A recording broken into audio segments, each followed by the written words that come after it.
Hi, thanks for joining me on Patty's World. I want to talk about mindset and imagination today because for a lot of people, manifestation is very woo woo, and I know it is, but you need to know this. You're always manifesting, whether you're aware of it or not. You really are always manifesting. The question is whether you're doing it intentionally or unconsciously. And most people are walking around in their lives like zombies, recreating cycles and patterns in their lives because they don't realize they are the creator. That if they do a mindset shift and start viewing themselves differently and creating different images in their mind, they raise their vibration and their outside world will mirror what is happening inside their mind. Energy first, matter follows. So always ask yourself, what energy am I in? Am I in a fear-based, low vibrational energy? And when I'm talking about that, I mean fear, the need to control, the need to blame, the need to stay in a victim mindset and assume that other people are doing stuff to you, because it's very easy to stay in that mindset. And I understand because I used to be in that pattern as well. It's very easy to point the finger outside of myself. You ready for this? Here's what's so powerful. When I started doing this and asking myself this, yeah, but what part of me aligned with that? And going within and asking myself, okay, why did I align with this? What do I believe about myself? What limiting beliefs do I believe about myself? And why do I feel that it's okay to be treated this way? It truly opened up my whole world, because then I started saying, wait a minute, I'm allowing this, I'm creating this, I'm believing this about myself. And when I started shifting those thoughts and those mindsets and affirming new things in my mind, I promise you, I lived changes in my life, transformative changes, and the same will happen to you. So what you want to do is understand that your imagination is so powerful. Your imagination, your attention, and your energy. How many times have you imagined negative scenes or situations or conversations with people that end up happening? Okay, you default to negative. So you can do the same thing on the opposite end. Alternatively, you can imagine and default to positive. So use your imagination to create imaginal scenes, movie scenes, that everything works out for you, that everything goes your way, that people are telling you how beautiful you look. Create scenes where you look amazing, where you get everything you want, where everybody's loving on you, where you're living your best life, where you're making the money you want to make, you're driving the car you want to drive, you're in the relationship you want to be in, you're living where you want to live. Create scenes where you're purchasing your new house and you can smell it and feel it and you get to decorate it.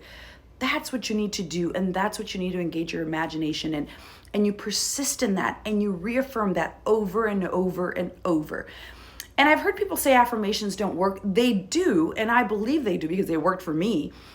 And they work simply because you start creating new beliefs in your mind, new neural pathways. And as you start telling yourself new things, you build those new neural pathways, which is reprogramming your subconscious mind.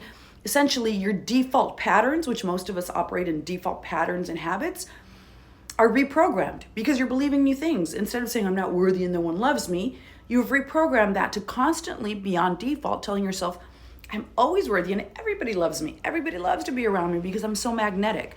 So that, for me, is the purpose of affirmations, and that is how they changed my life.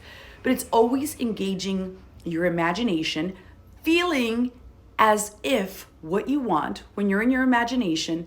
And I tend to imagine more at night right before I go to bed.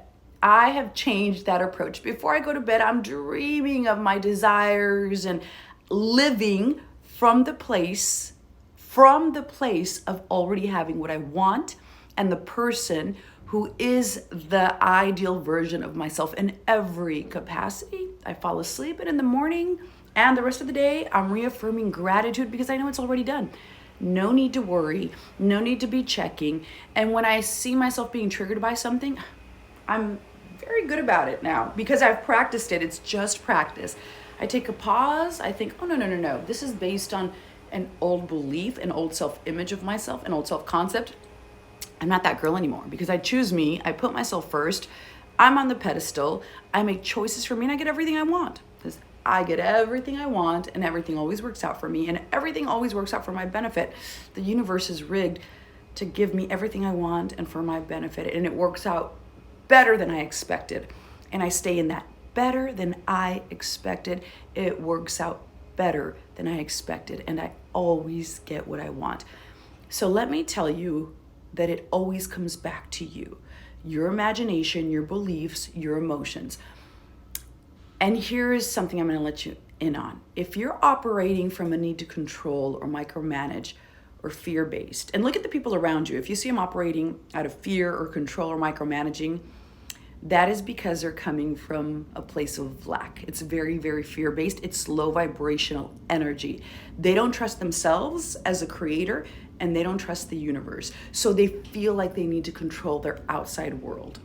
When you trust and understand energy and understand that you're the creator, your need to control anything outside of you, you surrender that. You don't no longer need it because you go within and you know, I just need to change my energy, raise my vibration, believe new things about myself, shift my attention, tweak my self-concept because I'm the creator. And when you raise those vibrational levels and belief, you will align with what you want. Not out of fear, not out of a need to control, not out of a need to micromanage. That's how you change your world. It is so simple and you're so powerful. You have to understand how powerful your mind, your imagination, your energy, and your attention are. And if you focus on changing you and who you are and creating a new identity, a new version of you, you transform your entire world. That's how simple it is.